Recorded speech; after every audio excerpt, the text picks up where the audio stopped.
Assalamualaikum warahmatullahi wabarakatuh. Alhamdulillahirrabbilalamin. Assalatu wassalamu ala asrafil anbiya wal mursalin wa ala alihi wa sahbihi ajmain amma ba'du. Pemirsa Khilafah yang dirahmati oleh Allah, gimana kabarnya? Tetap semangat bukan? Semangat dalam menjalankan ibadah saum Ramadan. Semoga kita semua diberkahi oleh Allah Subhanahu wa taala. Jumpa lagi dengan program kesayangan kita yakni Kabar Petang. Hari ini kita akan membahas tema-tema yang terkini bersama pemateri yang kredibel. Tentu saja dari sudut pandang Islam. Inilah kabar petang selengkapnya.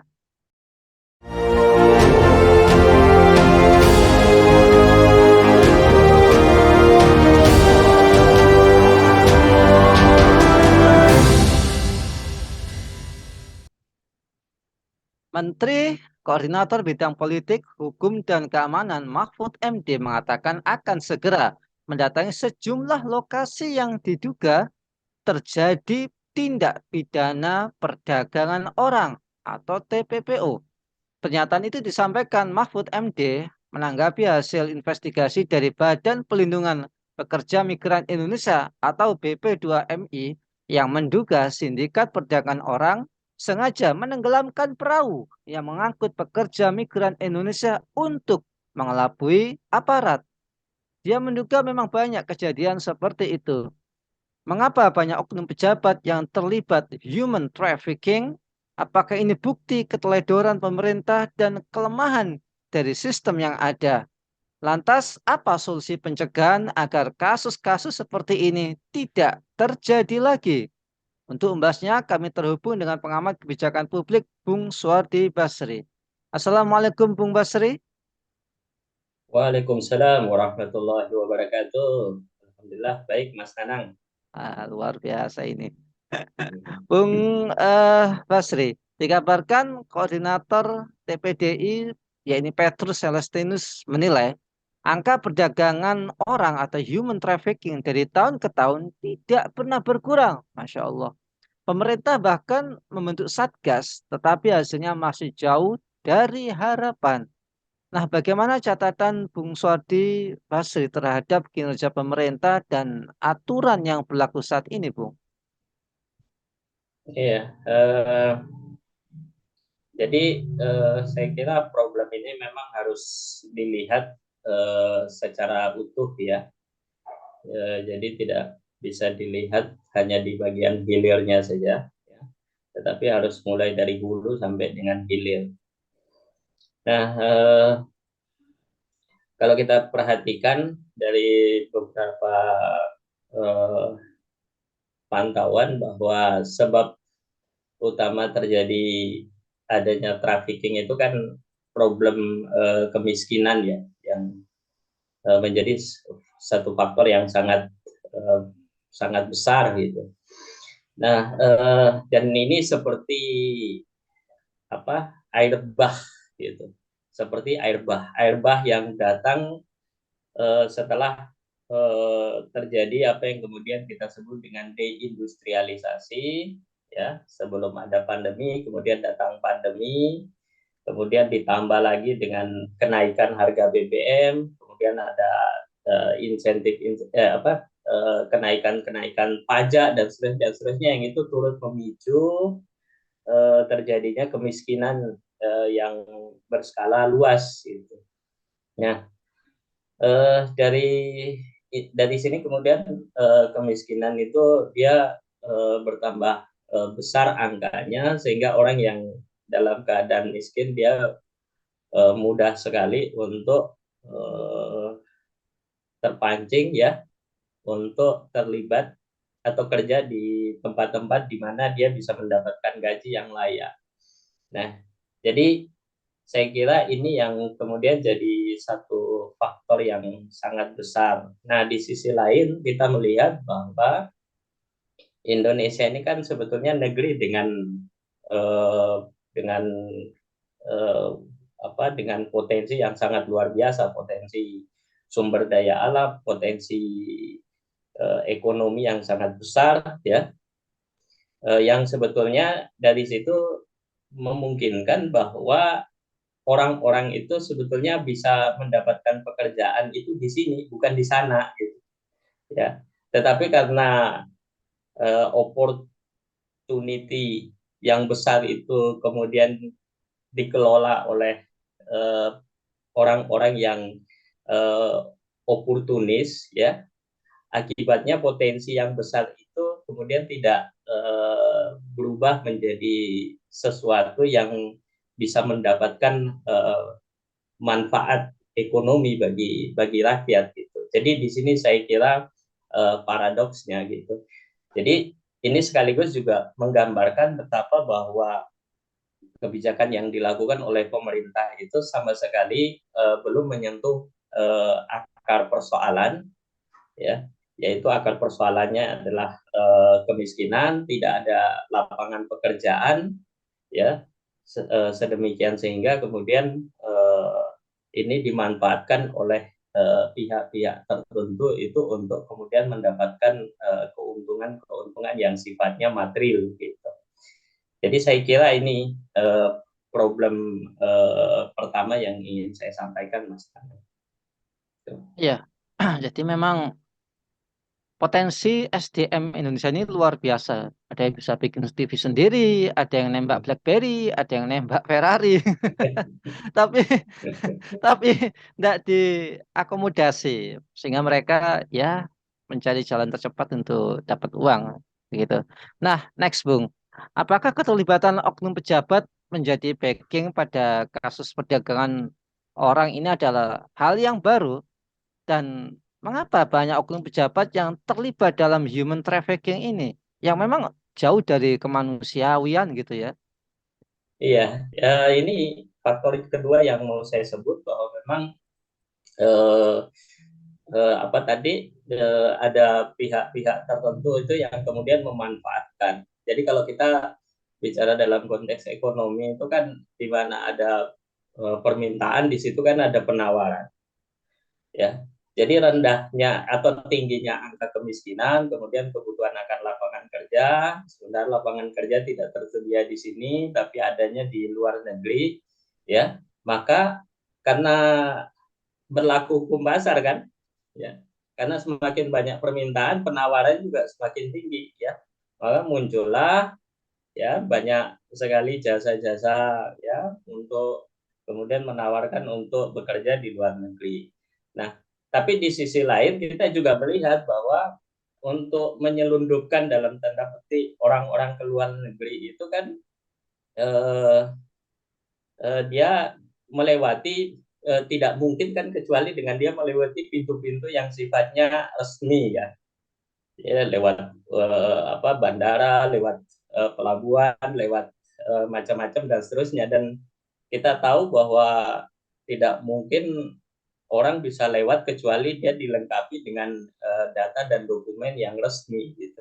Jadi kalau uh, ditemukan bahwa banyak sekali, ya, penyelundupan orang dengan izin dengan dokumen yang tidak lengkap, saya kira memang ada pihak-pihak tertentu dari lingkaran yang punya kepentingan itu yang juga turut bermain gitu, ya. Jadi saya kira ini memang juga orang-orang oportunis ini ya, yang kebetulan yang punya kuasa itu yang kemudian dengan ingin mendapatkan apa kalau orang sekarang bilang itu cuan yang banyak, ya, jadi dia mengeksploitasi orang-orang yang sebetulnya miskin ini untuk mendapatkan materi, ya.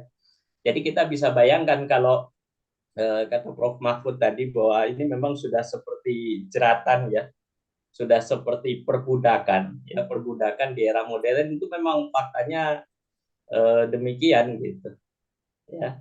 Dan saya kira memang menjadi tugas ini kan Prof Mahfud ini kan orang yang sekarang jadi man of the match, ya, dalam pekan-pekan ini, ya, kemarin bikin bikin apa namanya sensasi di apa di Dirjen Pajak. Saya kira ini juga akan bakal jadi sensasi baru di bagian keimigrasian dan seterusnya gitu, ya. Jadi kita dorong saja bahwa ini memang harus diusut secara tuntas, kemudian pelaku-pelaku yang terlibat itu memang harus segera disanksi atau dihukum gitu. Ya. Gitu. Jadi harus segera disanksi. Karena memang, Masya Allah, ini kan human trafficking kan perbudakan gitu ya. Iya, Jadi seperti betul. itu. Bung Basri, apakah maraknya perdagangan orang dan perbudakan ini bukti keteledoran pemerintah dan kelemahan sistem yang ada? Lagi-lagi sistem. Iya, iya. Saya kira memang dua dua hal itu masuk gitu ya. Ada keteledoran atau mungkin bahasa lebih tepatnya itu ada sikap abai ya. Sikap abai. Sikap abai karena apa ya? Abai akibat ketidakmampuan sebetulnya ya, ketidakmampuan. Jadi yang tadi seperti saya jelaskan di awal bahwa ini kan seperti air bah ya. Orang berbondong-bondong untuk memburu pekerjaan di luar negeri karena di sini tidak tersedia. Kemudian eh, dalam hal ini pemerintah juga sudah tidak mampu mencegah itu karena lapangan pekerjaan juga tidak tersedia, ya. Tetapi di sisi lain secara oportunis bisa dimanfaatkan. Makanya kan kredo yang paling sering disampaikan itu kan bahwa PMI itu ya, pekerja migran Indonesia itu kan masuk dalam kategori pahlawan devisa, ya. Ah, Pahlawan devisa itu terus yang digembor-gemborkan gitu, ya. Dan Betul-betul kita pahlawan tahu gitu ya. Betul-betul disebut sebagai pahlawan. pahlawan gitu, ya. Tapi pahlawan yang miris kan gitu, karena berangkatnya di Pala, ya, pekerjaannya ya, dieksploitasi luar biasa, kembalinya dipalak lagi kan jadi nah kita tahu bahwa devisa yang datang dari PMI ini memang dinilai ya cukuplah hampir setara dengan pemasukan negara dari sektor sumber daya alam gitu, ya. Jadi ini dianggap sebagai sesuatu yang bisa mendapatkan materi, ya.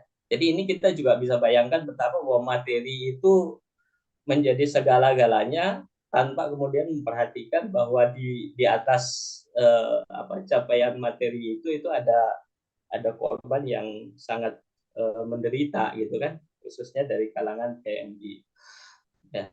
Nah, eh, jadi ini yang saya kira apa namanya problem. Nah, tapi yang saya ingin lebih sorot lagi itu adalah bahwa ini menunjukkan bahwa sebetulnya negeri ini itu dia sudah sangat terjebak itu di dalam apa yang kita sebut dengan sistem kapitalisme, ya, itu. Jadi ini sebetulnya bukan bukan semata soal budaya, bukan semata soal ekonomi, bukan semata soal hukum, tetapi lebih daripada itu ini soal sistem. Sistem apa itu? Saya sebut itu sebagai sistem kapitalisme, ya. Jadi kalau di dalam sistem kapitalisme itu kan di dalam sistem ekonominya itu kan eh, menetapkan bahwa segala sesuatu, ya, itu dia punya nilai kalau dia punya useless, dia punya utility kan, dia punya kegunaan. Jadi sepanjang dia punya kegunaan, sepanjang ada yang masih membutuhkan, maka sepanjang itu pula tidak peduli bahwa barang itu haram, ya, tidak peduli bahwa jasa itu haram, itu akan senantiasa diproduksi untuk mendapatkan materi.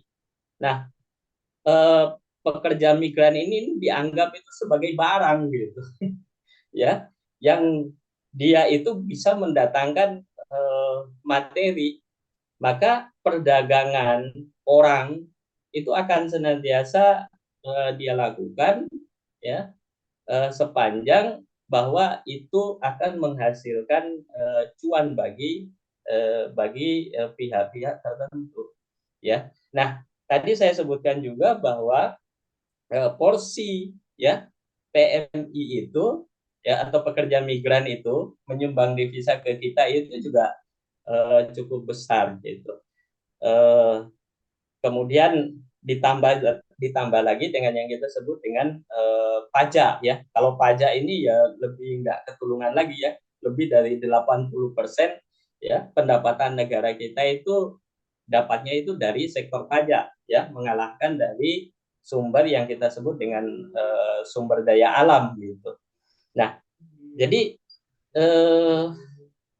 dengan dengan dengan porsi yang lumayan besar itu saya kira negara akan terus memelihara, ya, atau bahkan terus menjaga supaya, ya, bukan memelihara, menjaga, bahkan kemudian mengembangkan supaya potensi-potensi dari sektor ini itu terus terus terus tumbuh dan berkembang gitu, ya. eh, Maka saya kira ini problem sistemik yang ada di kita, sehingga saya melihat bahwa tidak ada celah atau ruang untuk menanggulangi problem ini seberapapun banyak satgas dibentuk gitu. Ya kan, jadi satgas, kalau kita perhatikan, satgas itu sudah bekerja, ya, sudah ada di tiap provinsi, ya. Dalam catatan saya hanya tinggal 2 provinsi saja masih belum belum masih dalam tahap pembentukan, ya. Eh, Kemudian kalau kita lihat di dalam undang-undangnya juga, undang-undangnya sudah menegaskan bahwa trafficking ini adalah pelanggaran yang kemudian di dalamnya juga ada sanksi, tetapi justru malah yang kita ketemukan angka perdagangan orang itu makin banyak dan modusnya itu makin makin makin canggih, ya. Bayangkan kalau misalnya kita lihat yang kasus yang terakhir itu, ya, dalam catatan yang kami ketahui itu kurang lebih sejak Desember sampai dengan sejak Desember 2021 sampai sekarang itu sudah terjadi 7 kali kasus kapal itu tenggelam, kapal yang menampung PMI, dengan modus untuk kemudian meloloskan satu kapal atau kapal lain yang dia mengangkut tenaga kerja ilegal yang jumlahnya jauh lebih banyak, ya. Jadi ini kan mengerikan betul itu. Jadi sengaja menenggelamkan satu kapal untuk meloloskan yang banyak. Ini kalau kalau kita lihat jenis kejahatan ini, kejahatan model kayak apa itu, ya? Kejahatan orang-orang yang memang menganggap manusia itu sudah tidak ada bedanya seperti hewan, kan, seperti binatang dan seterusnya, ya. Dan kalau kita lebih telusuri lagi kenapa ini semua mereka lakukan, ya, baik dari sisi korban maupun juga dari sisi pelaku, ya, faktor yang paling fundamental itu kan karena faktor cuan, ini faktor materi, ya. Ya, jadi materi itulah yang kemudian mendrive seseorang. Jadi saya kira ini memang sudah problemnya itu memang sudah sistemik, ya, sehingga proses penanganannya sudah tidak lagi bisa hanya sekedar membersihkan di hilir gitu, ya.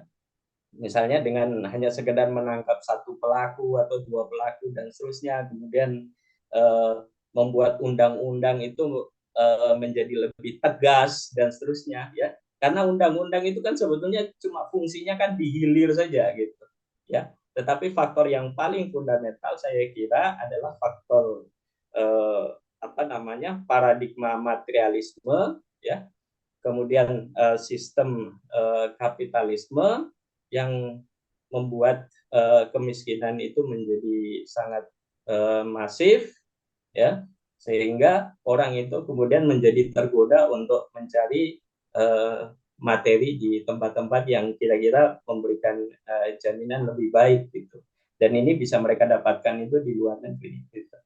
Jadi saya kira itu, Mas Nanang. Iya, jadi teringat Menteri Susi dulu ya. Kalau ada yang bermasalah, tenggelamkan gitu ya. Ah, Ini kalau sekarang sistemnya. siapa yang mau kita tenggelam? Lah, kita kita tenggelamkan sistemnya kayaknya. Tenggelam. Baik, Bung Basri. Apa hukuman yang tepat bagi para pelaku perdagangan orang ini, termasuk pejabat yang terlibat, itu kayaknya mengabaikan, kemudian memfasilitasi atau terlibat dalam kejahatan perdagangan manusia. Kemudian solusinya agar kasus-kasus seperti ini nggak akan terjadi lagi itu gimana, Bung? Kita kan udah capek, ini masa manusia diperdagangkan gitu. Iya. Nah, jadi saya kira tadi kalau kita mulai dari melihat apa yang sesungguhnya menjadi akar persoalan, itu kita akan bisa menemukan cara untuk penyelesaiannya gitu ya. Sepanjang kita tidak melihat akar persoalannya, maka kebijakan atau regulasi kayak apapun itu justru akan makin membuat masalah itu semakin berlarut-larut gitu. Nah, makanya saya kira yang paling penting itu harus ada penataan sistem gitu, penataan sistem yang ya kalau saya boleh istilahkan itu sistem yang sama sekali baru ya, bukan cuma sekedar sesuatu yang sifatnya itu tambal sulam gitu ya. Nah, sistem ini harus bisa memastikan eh, bahwa tiap orang itu mampu untuk kemudian memenuhi kebutuhan-kebutuhan hidupnya gitu. Nah, kebutuhan hidup itu kan, kebutuhan mereka itu kan ada dua ya. Ada kebutuhan yang sifatnya primer ya, seperti pangan, sandang, papan dan seterusnya. Kemudian eh, kebutuhan-kebutuhan yang sifatnya apa namanya, pelengkap gitu kan. Bukan pelengkap ya. Jadi kebutuhan yang semuanya masuk dalam kategori yang sifatnya asasi gitu. Ya, pangan, sandang, papan, kemudian keamanan, pendidikan, kesehatan dan seterusnya. Jadi itu yang harus dipenuhi untuk tiap orang gitu ya. Bukan sesuatu yang harus dipenuhi itu secara akumulatif, bukan, tetapi tiap orang itu harus mendapatkan itu. Nah, hanya kemudian caranya bagaimana? Nah, itu yang kemudian ada perbedaan, bahwa sistem itu harus bisa memastikan bahwa setiap orang itu punya akses itu terhadap pekerjaan ya, untuk memenuhi kebutuhan sandang, pangan dan papan ya.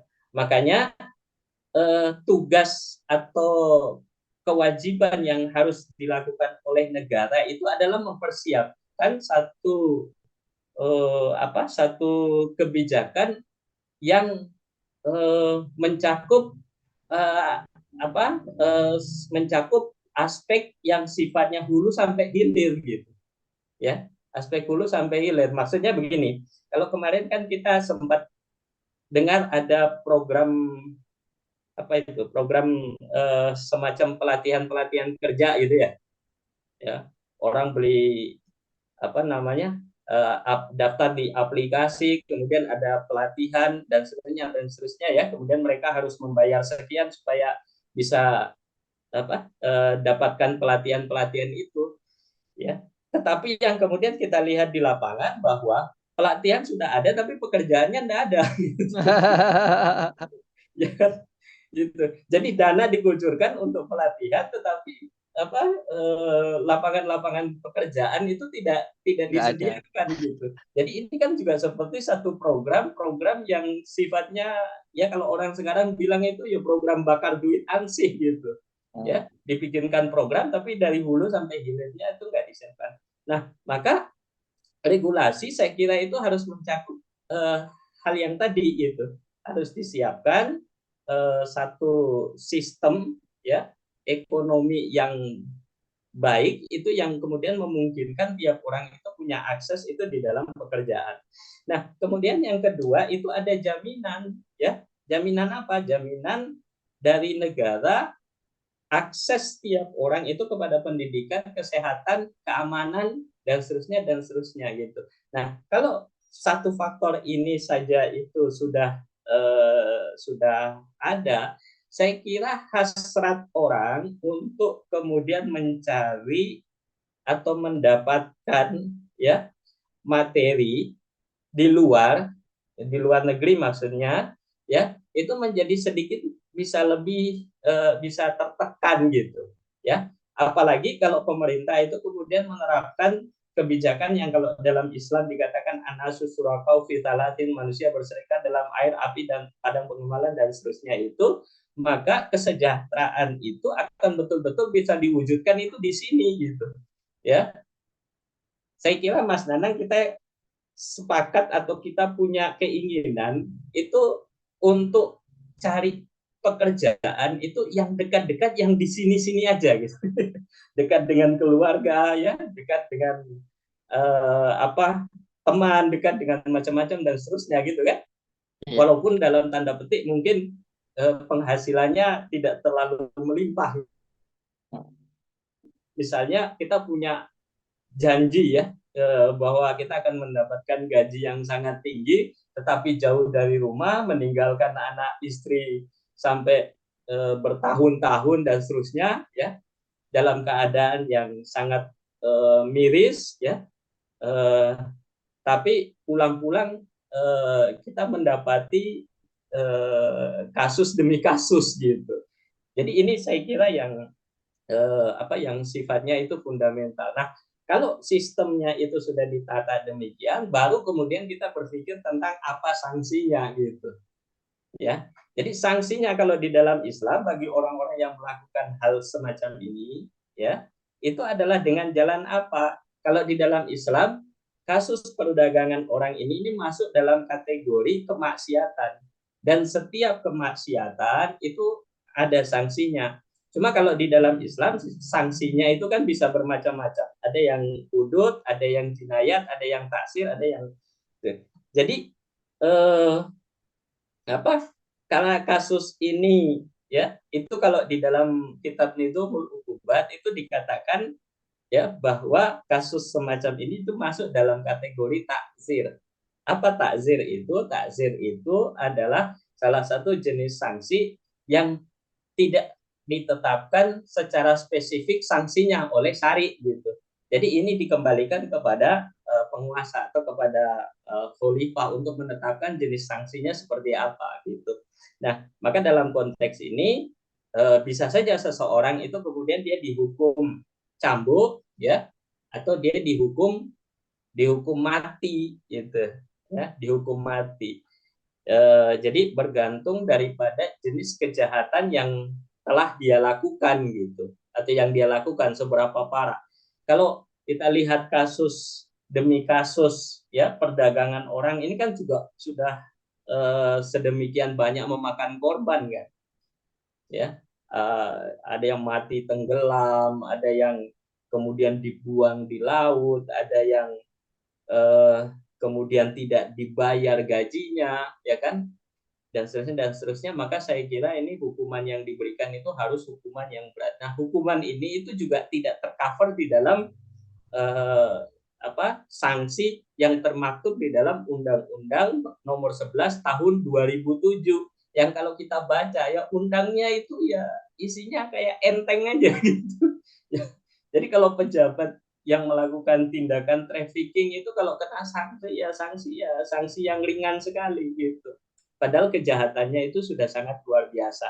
Nah, makanya saya kira dengan penerapan sistem ekonomi yang baik ya, yang berasal dari Islam, ya, sistem ekonomi Islam, kemudian adanya sistem sanksi yang tegas, maka Pak Insya Allah ya, kemudian ditambah dengan membangun birokrasi yang dibangun dengan dasar ketakwaan, maka Pak Insya Allah masalah-masalah yang kita sering bicarakan akhir-akhir ini itu akan bisa diselesaikan gitu ya. Tanpa itu saya kira persis kata Timbul ya, hil yang mustahil untuk menyelesaikan kasus trafficking. Bahkan sebaliknya saya pikir bahwa ke depan itu akan banyak sekali eh, masalah ya karena acuan penyelesaiannya itu tidak melihat dari akar masalah tetapi hanya menyelesaikan di sektor hilirnya saja gitu. Jadi saya kira itu Mas Nanang. Baik. Jadi jangan sampai pahlawan devisa ini menjadi palakwan. Dipalak cuannya. Baik. Ya, Terima kasih Bung Basri atas ya, pemaparannya. Semoga Bung Basri dan keluarga senantiasa dilindungi oleh Allah Subhanahu wa taala. amin, Semangat dan amin. sukses selalu. Baik, pemirsa Khilafah News yang dirahmati oleh Allah, demikianlah talk show kita pada kesempatan sore hari ini. Semoga kita semua bisa mendapatkan manfaatnya. Tetap semangat berpuasa. Jangan lupa untuk subscribe, like, komen, dan share sebanyak-banyaknya. Semoga menjadi kebaikan bagi kita di dunia maupun di akhirat nanti. Saya Nanang Setiawan undur diri. Subhanakallahumma wa bihamdika asyhadu an la ilaha illa anta astaghfiruka wa atubu ilaik. Wassalamualaikum warahmatullahi wabarakatuh.